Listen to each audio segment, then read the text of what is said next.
Bienvenidos y bienvenidas a este podcast sobre la línea amarilla. Es un podcast que hacemos desde el Centro de Estudios Urbanos y Ambientales URBAM de la Universidad de AFIT.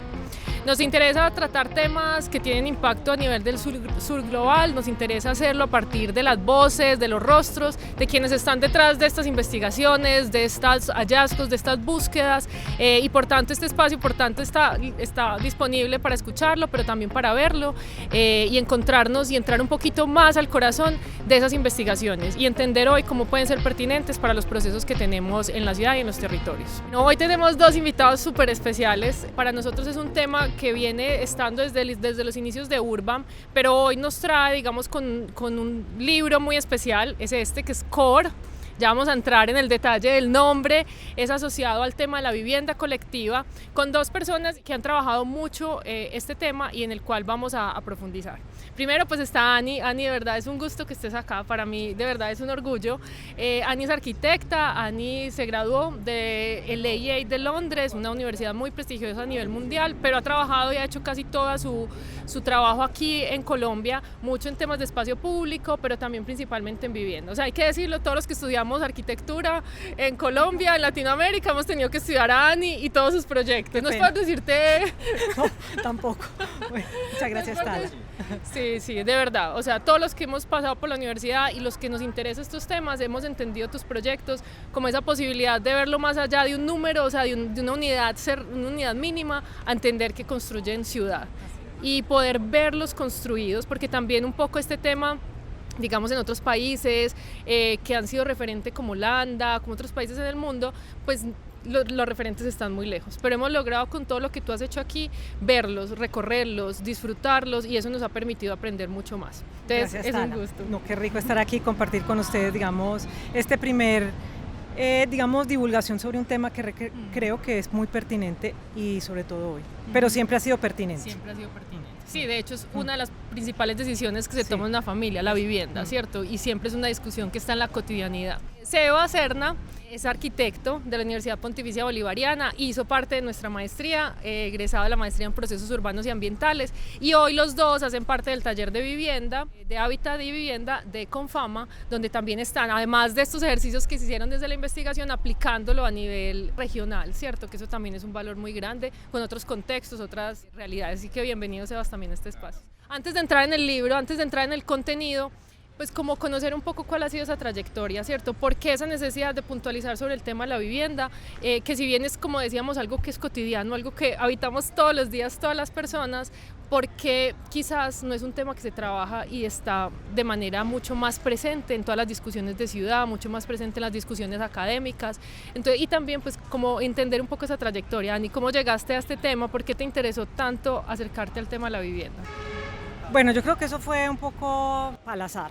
O sea, yo regresé de Londres a trabajar en Colombia y mi padre tenía una firma de construcción y él trabajaba en temas de vivienda de interés social. Él, digamos, le tocó construir la segunda etapa de Tricentenario hace muchísimos años y él tenía una oficina que hacía vivienda de interés social.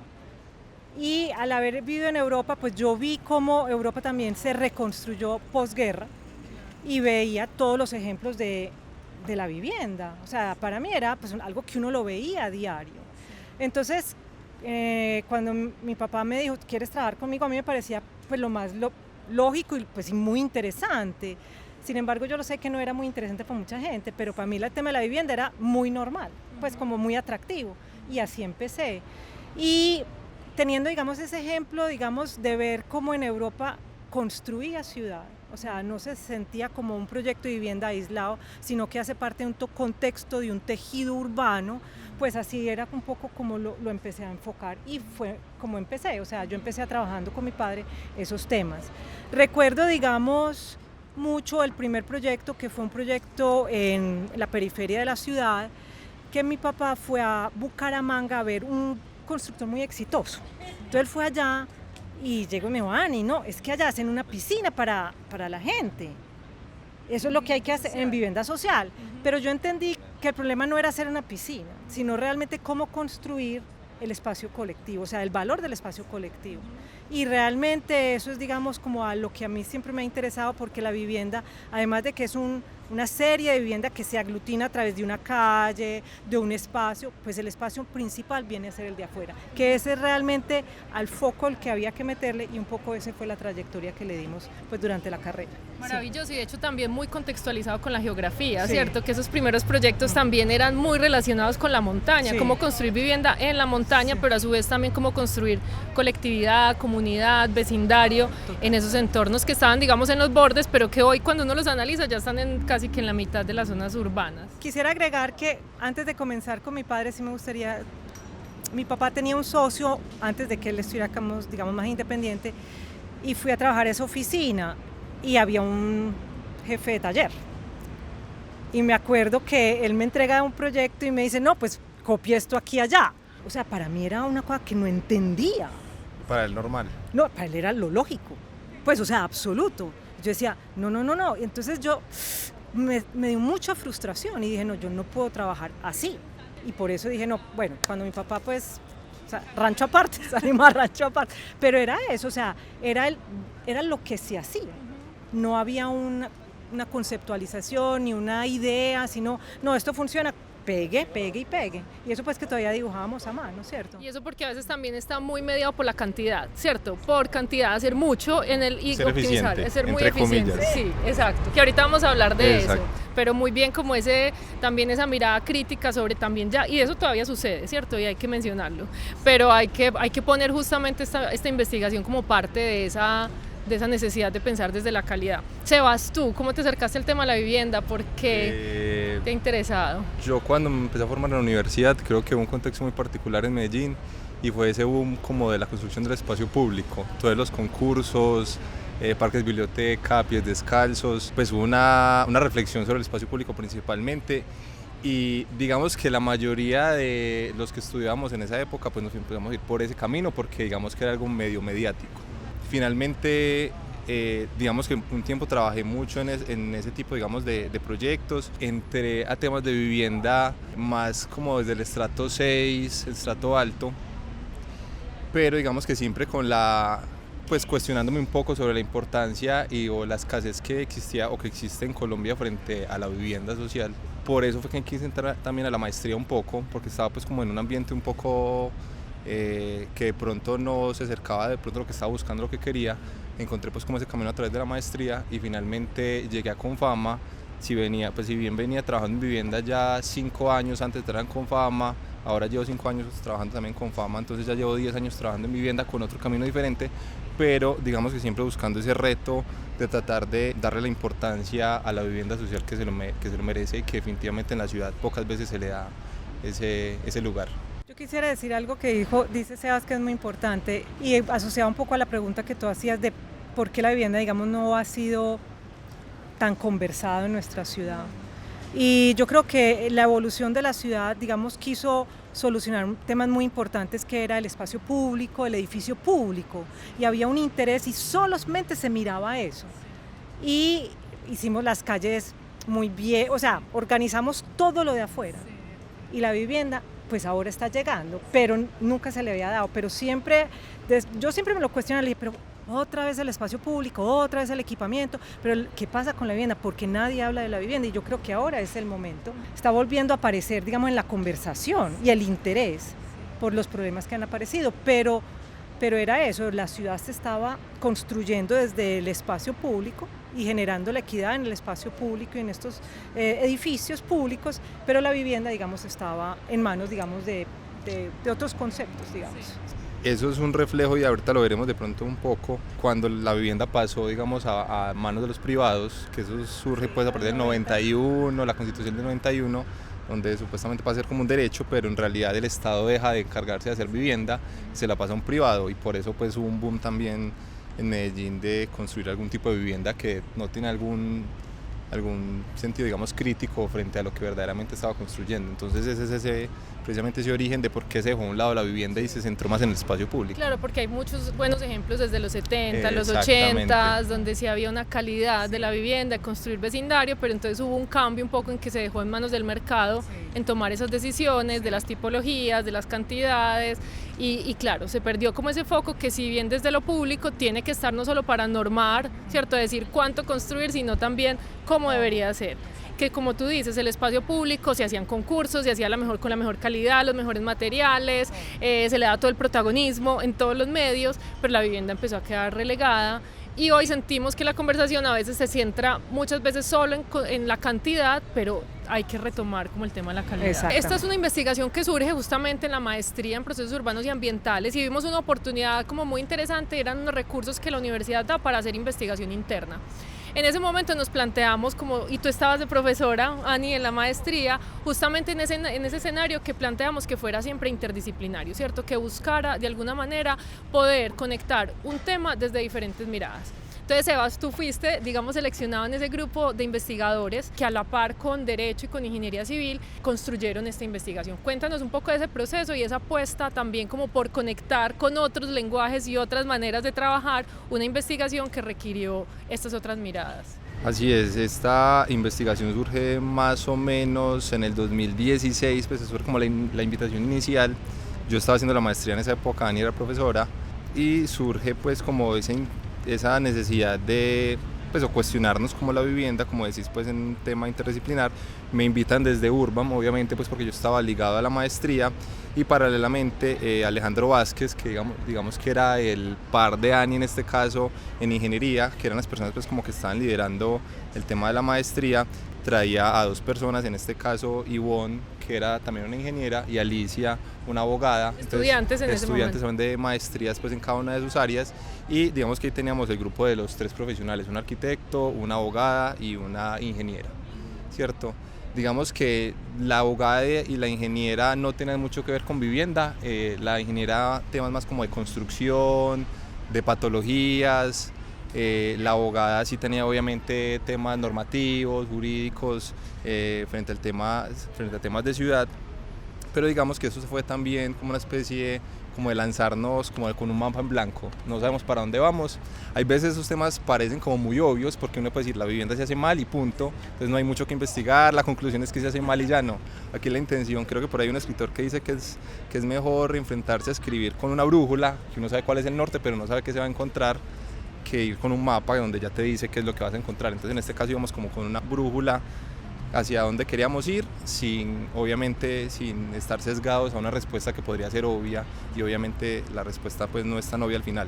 Entonces esta investigación se volvió un reto por ese lado, uno por ser obviamente completamente académica, pero también digamos desde Urbam y ese enfoque que le da Urbam, hacer un poco todo más digamos intuitivo, más cercano a las comunidades, hacer estos temas un poco más flexibles y más amenos.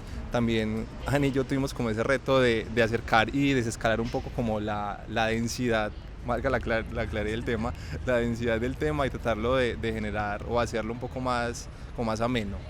Entonces digamos que es uno de los temas que más nos gustan de ver este libro, esta publicación ya consolidada, y es efectivamente como esa capacidad gráfica que tiene de sintetizar unos temas tan complejos hoy. Y nos agrada también que surja después de mucho tiempo, porque les decía que esto más o menos fue de 2017 2018, pero fueron varios años de trabajarle duro al tema pues, gráfico, al tema de contenido, al tema de corrección de estilo, etcétera. Un tema complejo, pero que salga pues como en este momento donde la ciudad se está cuestionando esos temas de vivienda, creo que es muy pertinente. Entonces yo creo que fue pues muy valioso lograr consolidar, digamos que desde la maestría esa invitación hacia lo interdisciplinar, lograr consolidar un elemento ya físico que demuestra que sí se puede manejar varias miradas y varios puntos de vista en un solo tema, y lo enriquece aún más. Es parte un poco como tú dices, esa incertidumbre, pero sabiendo que es un tema fundamental sobre el cual había que también construir divulgación, pues como elementos para divulgar. Entonces vámonos entonces ya al contenido. Yo quería anotar, digamos que en esa reflexión que hace Sebas de que el primer momento, es que el título de la investigación, yo la quiero leer, decía así: incidencia de los modelos de densificación en la habitabilidad de la vivienda social colectiva en altura en Medellín.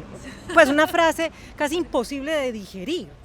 Era difícil. No podemos memorizarla ni siquiera. Nunca fuimos capaces. Entonces lo que digo, nosotros nos sentamos los tres equipos y también qué es lo que queremos decir. Porque es que era tan amplio, o sea, que era imposible de abarcar. Y yo creo que ese fue, digamos, los primeros momentos, como, bueno, ¿de qué queremos hablar? ¿Cuál es realmente el problema al cual nos queremos centrar? Porque lo que dice Sebas, o sea, la calidad, sí, ¿y en qué? ¿En qué queremos, cuál es el punto que queremos hacerle énfasis? Y de ahí surge entonces pues el tema, ¿cierto? Pero ¿qué quiero decir? O sea, a veces las investigaciones son un poco duras y como que uno le ve como, uy, ¿por dónde empiezo? Y bueno, con la conversación, que no era fácil porque digamos nosotros como arquitectos entendíamos muchas cosas espacialmente, urbana, para la abogada era un misterio, ¿cierto? Lo veía en texto, lo que ustedes ven en espacio ya lo veía en texto en la norma. No más.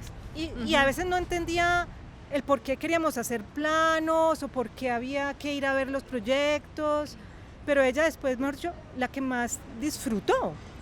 Y eso fue, sí, y la ingeniería, digamos, tenía más contacto con el mundo, más parecido a nuestro mundo, y lo entendía más, pero también les costaba lograr que una investigación pasara de ser una cosa que iba a quedar en un anaquel, como digo yo, en una biblioteca que nadie va a leer, a que lo pudiéramos conversar y volverlo un texto un poco más fácil de digerir para, digamos, el medio. Entonces, digamos, yo creo que el reto no era solamente el fondo, que era muy importante, pero también el cómo lo podíamos traducir para que fuera como más cercano. Entonces, claro, sí. Y entonces ahí ya empezaste a introducir cómo identificaron ese foco, ¿cierto? Por eso el nombre, CORE. Ani, cuéntanos por qué se llama CORE. A ver, digamos, las tres palabras principales de la investigación tienen que ver la vivienda colectiva, o sea, no la vivienda, sino la colectividad. Luego la densidad, que es realmente la cantidad en un mismo lugar, y cómo se puede habitar mejor. Y veíamos que para poder explicar, digamos, uno de los problemas graves que vemos nosotros en la vivienda iba a ser el espacio aquel que une todo ese sistema, que es la circulación horizontal y vertical en la edificación, que es algo que nadie habla, que es el punto fijo, que lo podemos llamar coloquialmente, pero nosotros queríamos ponerle el nombre core, porque core, digamos, tiene varios significados, es el core del cuerpo, que es el que me sostiene a mí, o sea, como un homo sapiens, una estructura que me sostiene, o es el core de la informática, ¿cierto? Tú compras Core i5, bueno, ¿cierto? Ya, el núcleo. O sea, hay muchas cosas, pero realmente el core es el sistema que unifica una edificación, y es por donde yo entro, salgo constantemente, que para poderlo hacer, digamos, en nuestro mundo más eficiente, entonces lo reducen a tal magnitud que es donde se generan todos los problemas. Claro, o sea, se le quita la importancia, este libro le da la importancia a esos espacios que son como los intermedios, los de solo circular y saludarse con el vecino, se le da la importancia como a ese espacio en el cual se construye la conversación, se construye el juego, la colectividad, que es lo que hemos visto que se ha reducido de manera muy drástica cuando se pretende un poco más darle la importancia solo a la unidad, ¿cierto? A la unidad de vivienda y no a esos espacios intermedios. Entonces, ¿qué se encontraron en esos espacios intermedios? ¿Qué era lo que les empezaba a mostrar que sí era parte como fundamental a lo cual se le debía como poner un poco una mirada mucho más sensible y cercana? Hay un tema, antes de que encontramos, quisiera hablar como de los proyectos un poco. Bueno, porque hubo unos casos de estudio. A mí me pareció muy valioso porque, de hecho, volviendo al tema como de esta rigurosidad técnica o académica, metodológica, entonces había que buscar una justificación de cómo íbamos a encontrar los edificios, pues unas características específicas, y llegamos a una conclusión muy básica, y es: veamos la ciudad y la ingeniera, la abogada, el arquitecto, o sea, cuáles son los edificios que nosotros a diario nos cuestionamos, como, mira ese edificio, ¿por qué está ahí? ¿Cómo llegó ahí? ¿En qué momento hicieron eso? Entonces, sin preguntarnos muchas cosas, o sea, sin darle como tanto peso a la decisión, más como esos edificios que nos interpelan a diario, ¿cierto? Cuando uno va en un recorrido por las calles, etcétera, algún barrio, pues todos tenemos la referencia de algún edificio que nos llama la atención por cómo emerge de este territorio, que a veces pues es muy complejo. Entonces, digamos que no le queremos dar mucha complejidad a esta decisión, sino más bien desde la percepción del mismo equipo, cuál nos llama la atención y cuál creemos nosotros que puede obviamente servirnos para la investigación. Obviamente dimos un tiempo, unos años de uso, de que esté habitado, para poder obviamente hacer unas encuestas y que las personas pues estuvieran con un grado de habitabilidad ya de consolidación, etcétera. Pero llegamos pues obviamente a 6 casos de estudio, que son Ciudad de la Verona, que es un proyecto que es de militares en retiro, que es un proyecto que sé que todos hemos visto, que es en la salida hacia el túnel de Occidente, que es uno verde, que es pues muy delgado, pero muy delgado en lo alto, pero muy ancho, digamos, en su planta o en su extensión en la superficie. urbanización Península, que es subiendo por Robledo, también todo lo hemos visto cuando vamos a Santa Fe de Antioquia porque está muy encima de la autopista. Uno siempre se pregunta como ese edificio que en Retiro está cumpliendo. Son edificios que además resaltan sobre un contexto que está un poco más... Mirador de Aranjuez, uno ve Aranjuez desde abajo y ve toda esta, obviamente, trama urbana de los 70, de los 50, y aparece esa torre pues en el centro, que uno dice como, ¿qué pasó ahí? Y otras, obviamente, tipos de intervenciones, no tan puntuales, sino más como más regadas en el territorio, como la playa, la Herradura y la Aurora. O sea, como que quisimos también buscar como puntos diferentes dentro de la ciudad, o sea, no todos en las mismas comunas o barrios, y también varias formas de cómo esos edificios se relacionaban con su entorno y cómo, digamos, emergían en ese contexto.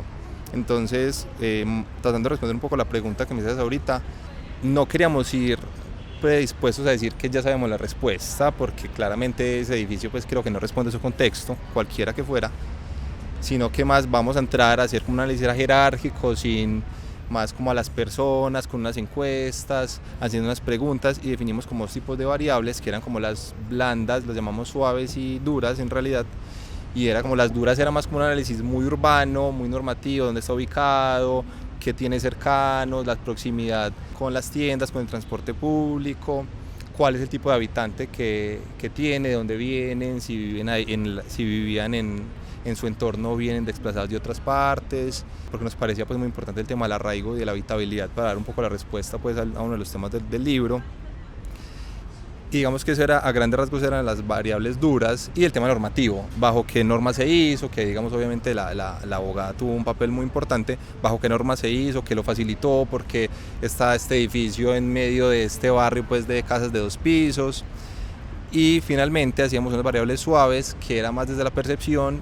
Construimos y visitamos los 6 casos de estudio y hicimos una serie de encuestas, ¿cierto? Más para verificar un tema de habitabilidad, de percepción, y generar pues como un tema de filtros donde hacíamos como una calificación, no le hacíamos nosotros, sino obviamente con el resultado que nos daban las personas, y tratar finalmente de hacer como una especie de análisis frente a cuál podría ser uno de los mejores modelos de ocupación de vivienda en el territorio para la ciudad.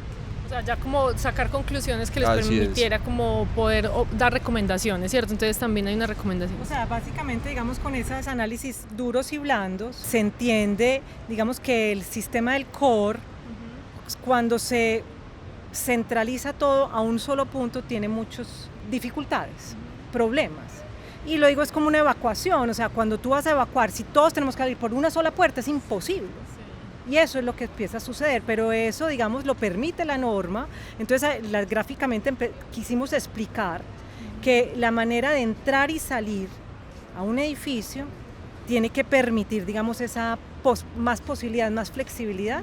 Y luego también, digamos, la importancia de que cuando esos espacios que también se ven digamos, en las encuestas son oscuros, o sea, no generan una habitabilidad. Entonces empezamos a cuestionar todo eso, ¿cierto?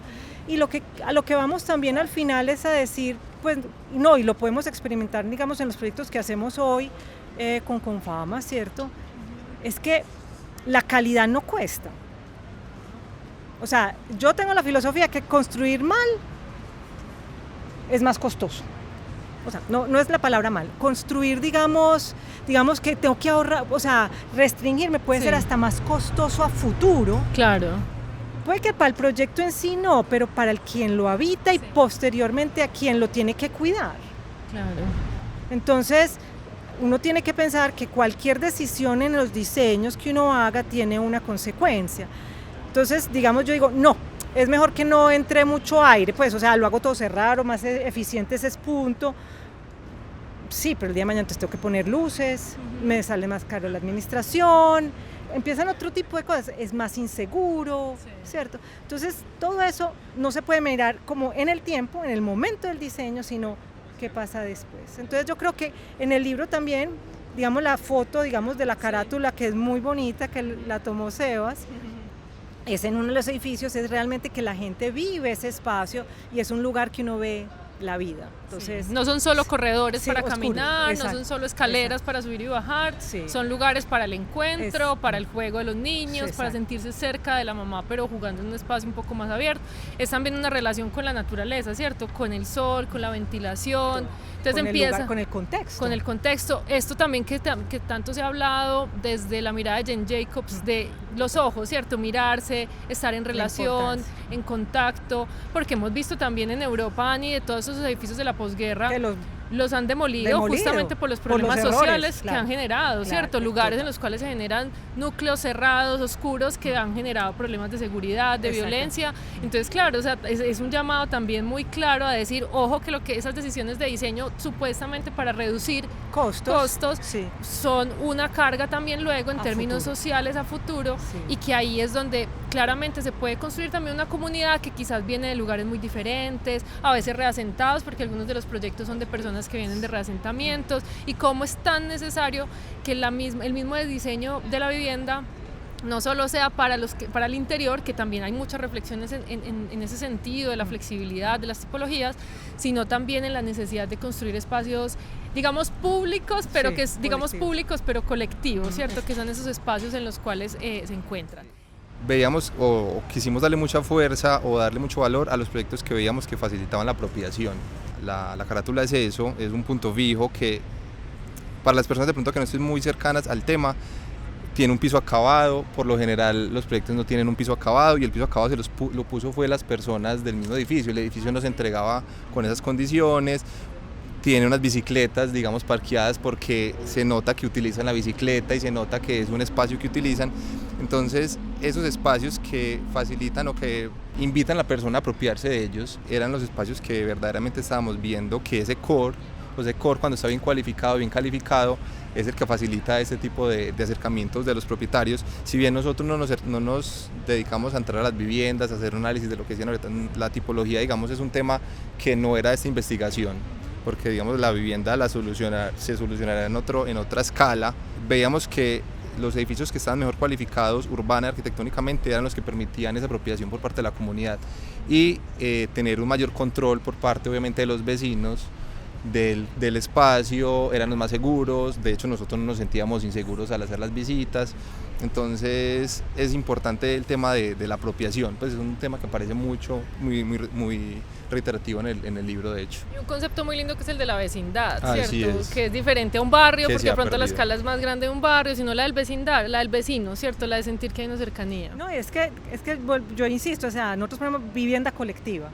O sea, en la investigación ni siquiera ponen la palabra vivienda colectiva, o sea, la palabra colectiva es fundamental. Y lo que dice Sebas, o sea, para nosotros la vivienda tiene que ser perfecta de puertas para adentro. Eso es innegable. Pero es que eso es lógico. De puertas para afuera es lo que nadie se preocupa. Y eso es lo que nosotros quisimos ponerle como la mirada. Bueno, si de las puertas para afuera no hacemos nada, estamos haciendo guetos que son peligrosísimos. Y pues y eso es en todas las escalas, o sea, en todas las estratos, quiero decir, pasa, ¿cierto? Porque es que en Estados Unidos también el concepto es de la vivienda aislada, nadie vive como dispersa. O sea, en Europa pues está el ejemplo de la comunidad, o sea, de construir ciudad. Y la vivienda finalmente es parte de la ciudad. Entonces, si la vivienda colectiva no pone los ojos de las puertas para afuera, no estamos haciendo piezas de ciudad. No estamos construyendo ciudad ni sociedad, ¿cierto? Entre las dos. Sí. Hay varios conceptos acá y quisiera como que los puntualizáramos, además de este que mencionas de vivienda colectiva, el tema de densidad, ¿cierto? Porque a veces se confunde con altura. Ah, no, es que este edificio es muy alto, entonces es muy denso, y no hemos visto ejemplos en los cuales hay viviendas que no necesariamente son en altura. Seba. No, ya le hago el que quiera. Digamos, el tema de densidad es el tema más complejo, por lo que precisamente dice la gente le da pánico. Sí, le da pánico, y de hecho, vuelvo y repito, me gusta mucha analogía. Cuando uno habla de densidad, uno piensa que va con un mapa en blanco, ¿no? Como ya sé para dónde voy, es mala, punto. Sí. Y la densidad en cierto punto no es mala. Una densidad tiene que ser bien cualificada, bien manejada, etcétera. Entonces, digamos que también en el libro tratamos como de derribar un poquito ese paradigma. Por eso tratamos de tener edificios altos, tener edificios más bajos, pues como los llamábamos torre y bloques, ¿cierto? Para tratar de hacer como esa comparación un poco de si el alto es muy denso y el bajo no, y viceversa, ¿cierto? Pero Pues básicamente la densidad es el número de viviendas o cualquier elemento, personas, objetos, el número en este caso viviendas, aunque también lo hicimos con personas, el número de viviendas que hay en una área determinada, ¿cierto? Entonces obviamente nos da un valor. Que eso puede ser mucho o poquito, eso en este ámbito pues digamos que no vamos a entrar en detalle. Pero lo que empezamos a ver con la investigación es que si el edificio estaba bien planteado, estaba bien orientado, tenía un core o un punto fijo o unas escaleras, digamos, con buena ventilación, con una apertura hacia el paisaje, hacia el exterior, pues se disminuye la percepción de densidad. Entonces decíamos que la densidad no es mala, sino que es un tema más de percepción. Y de relación con. Sí, por ejemplo, también lo que decía Bertani, el número, por ejemplo, de ascensores que hay en un edificio. Entonces hay edificios que tenían 20 y punta pisos, no me acuerdo pues en este caso, pero tenían 2 ascensores, entonces nos decían que es que salir en hora pico para ir al trabajo o volver era esperar el ascensor muchos minutos. Entonces esas decisiones, que un ascensor es costoso, eso no se puede negar, pero claramente la decisión de no poner 1 o 2 ascensores más en un edificio pues genera un tema de percepción muy negativo, entonces las personas van a decir es muy denso porque hay demasiadas personas. Hay mucha concentración. El número de viviendas por piso también es es un factor que afecta la percepción de densidad. El número de salidas hacia el primer piso también aumenta la percepción de densidad. Entonces veíamos que había proyectos que tenían una sola salida, entonces claro, todas las personas tienen que salir por ese mismo punto, entonces es un punto de concentración que siempre va a generar conflictos, mientras que hay otros proyectos que eran un poco más dispersos, más permeables, más horizontales y generaban, digamos, 12 salidas. Entonces esas 12 salidas, pues si uno le preguntaba a las personas, ¿sentís que tu proyecto es denso? Pues decían no, porque tengo muchas posibilidades, digamos, para evacuar. Y hay un tema también que entra a jugar aquí importante, y es como el contacto obligado. Y es cuando las personas, todos queremos relacionarnos, pero las personas quieren relacionarse cuando lo vean necesario. Entonces muchas personas se veían obligados a socializar con sus vecinos porque simplemente tenían demasiadas viviendas en su piso. Entonces yo salgo y veo a mi vecino, pero es que hoy no quiero socializar, es que yo socializo es cuando en realidad yo quisiera, pero este proyecto no me lo facilita. Entonces no tiene otros espacios en el primer piso, digamos, que genera esos puntos de encuentro, si no se veían obligados era socializar en sus pequeños coros, en sus pequeños puntos fijos. Entonces digamos que ahí es donde entra ese tema de la percepción que digamos que ronda mucho en el libro, y es digamos el que le da como el parámetro para decir si una densidad es buena o mala, es un tema totalmente de percepción. Y hablemos como de ejemplos, Andy, porque tú has estudiado mucho este tema, ¿cierto? Hay muchos ejemplos en la ciudad que nos ayudarían un poco como a explicar eso. Sí, pues hay unos proyectos que son muy densos, que uno los puede denominar densos, por ejemplo, porque hay 150 viviendas por hectárea, sí, pero que uno no lo siente así. Pongo ejemplo la nueva Villa de Aburrá, Carlos R. Restrepo, que son en baja altura, pero son densos. O sea, hoy ya no son densos, diría uno, pero según el POT. Ya, según el POT, sí, pero digamos, eran proyectos en los cuales se buscaba bastante cantidad de viviendas concentradas. A ver, ¿qué vemos nosotros? O sea, la densidad no es el problema. Ajá. Es el cómo se hace. Sí. Entonces, si tú defines que lo más fácil es construir un edificio alto, pues concentrar todo en una cosa, sí, pues eso lo hace denso, lo que dice, o sea, todo el mundo baja por el mismo punto y son 10 apartamentos por piso y no hay ventanas y abro la puerta y veo al vecino, o sea, sí, todo eso hace densidad.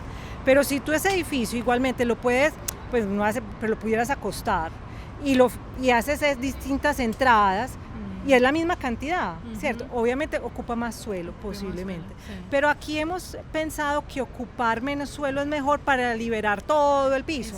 Exacto. Sí, y de pronto eso es equivocado. Ajá. Realmente el espacio colectivo se debe diluir entre grupos. Yo pongo el ejemplo como en un salón.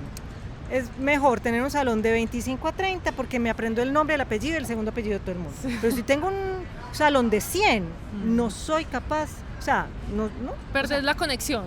Sí, entonces no construyo. Entonces yo pienso que es como la manera de explicarlo. O sea, yo puedo poner los 100 en un mismo salón o puedo dividir en 4 o 5 grupos, Ujú. en 4 grupos, Ujú. digamos, y funcionaría muy bien. Sí. Y de alguna manera es eso, cómo construir para yo poder tener vecinos. Sí, Entonces, ese es el gran objetivo. ese es el objetivo. Ahora, ejemplos de antes del cambio, digamos, de los años 90, que desaparece el BIC y el Instituto de Crédito Territorial, pues los ejemplos son maravillosos. O sea, Carlos R. Restrepo, pues es un gran ejemplo. Eso es mejor dicho, vivir en un jardín. Sí. La Villa de Aburrá también. O sea, allá tenemos que... Increíble, fue construido en 1970 por ahí. La villa en 80. Y bueno, 80 sí. Yo crecí allá. y bueno, y Allá. Yo vivo tiene allá. Sí. paneles solares, ¿cierto? Y el agua se calienta arriba. Sí. Y hoy, ningún proyecto que hacemos en Medellín es capaz de hacer eso. No, Pues, o para sea, nada. no da. No Dicen da. que no da, pero bueno, yo siempre insisto que sí, Sí. da, pero sí, o sea, ejemplos hay.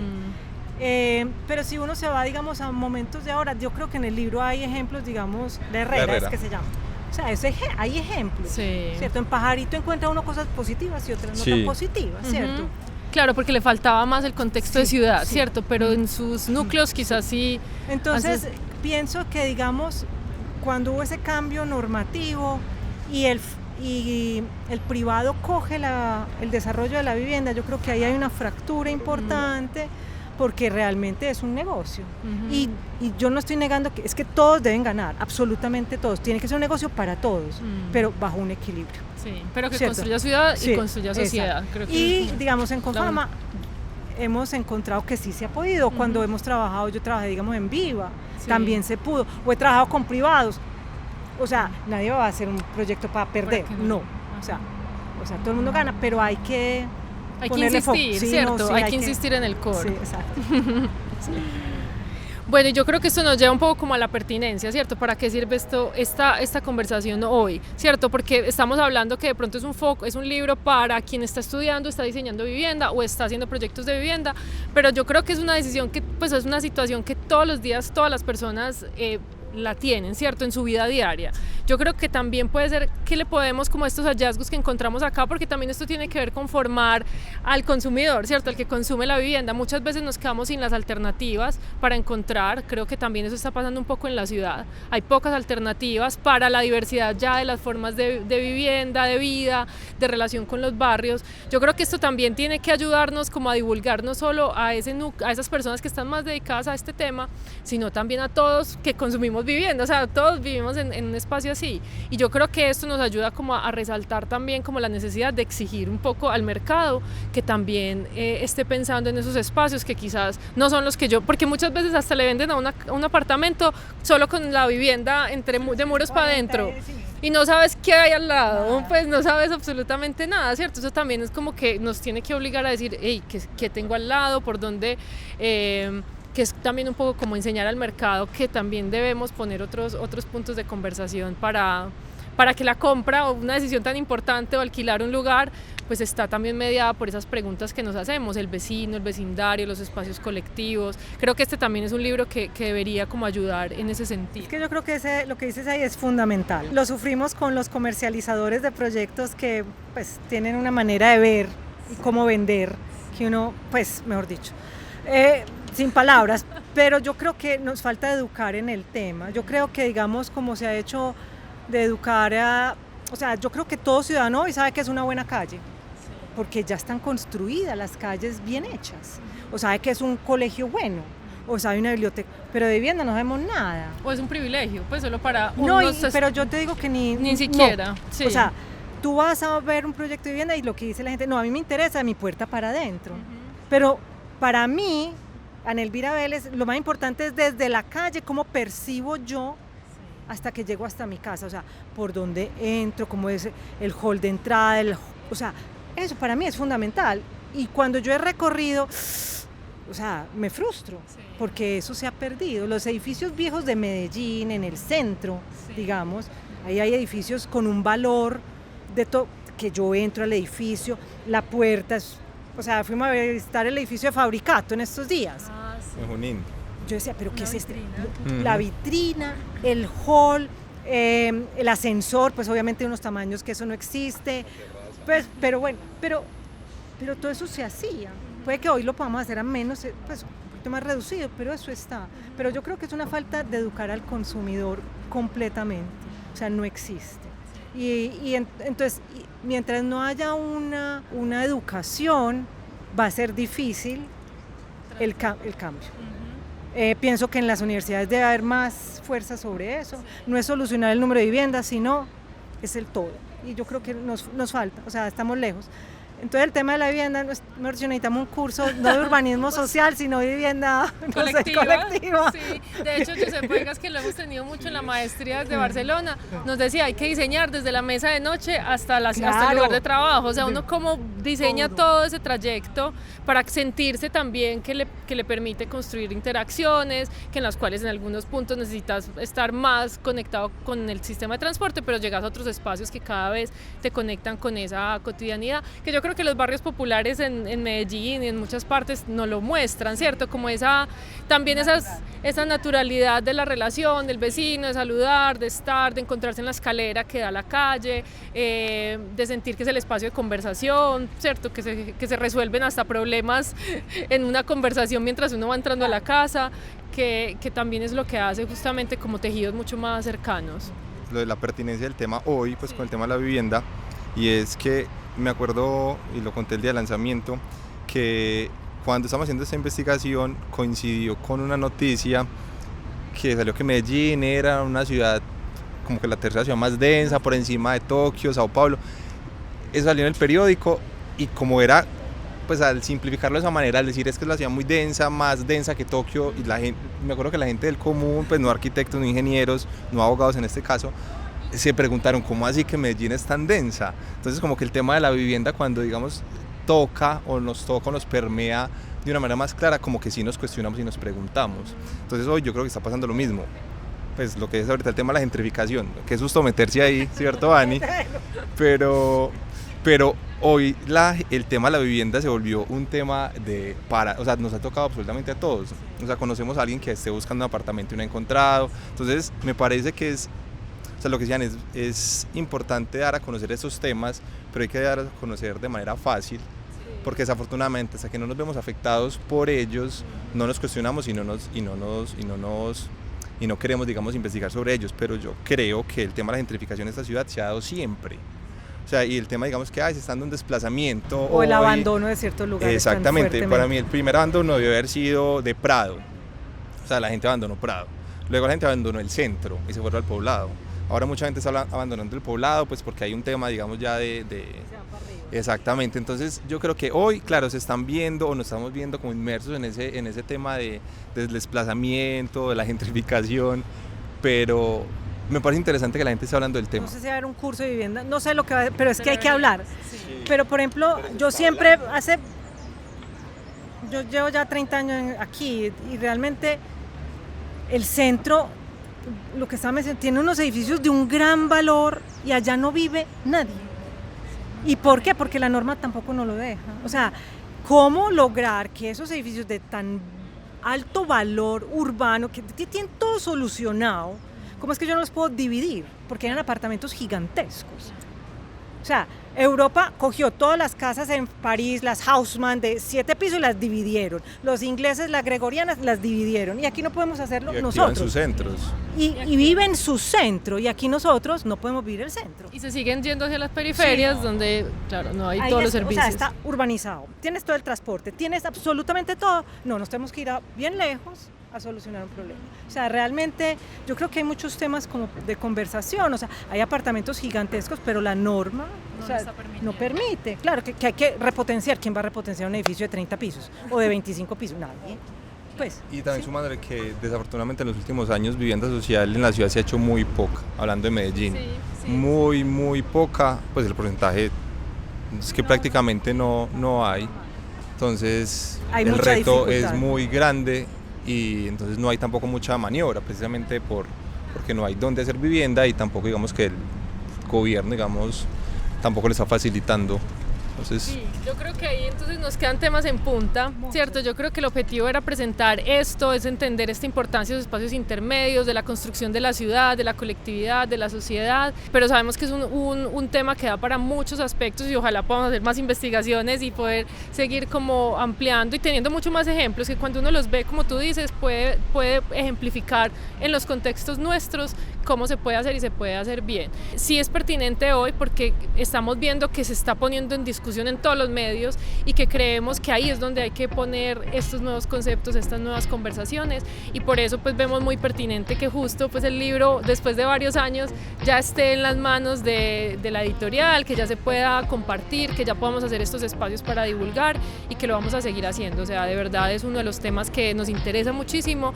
fundamentalmente por eso, porque estamos construyendo sociedad, ¿cierto? Estamos construyendo maneras de vivir, de convivir y las decisiones que se tomen en cualquier ámbito público, privado, pues van a incidir en ello. Así que de verdad les agradezco un montón, es muy lindo verlos, encontrarnos y hablar de este tema. Muchas gracias. Gracias a todos.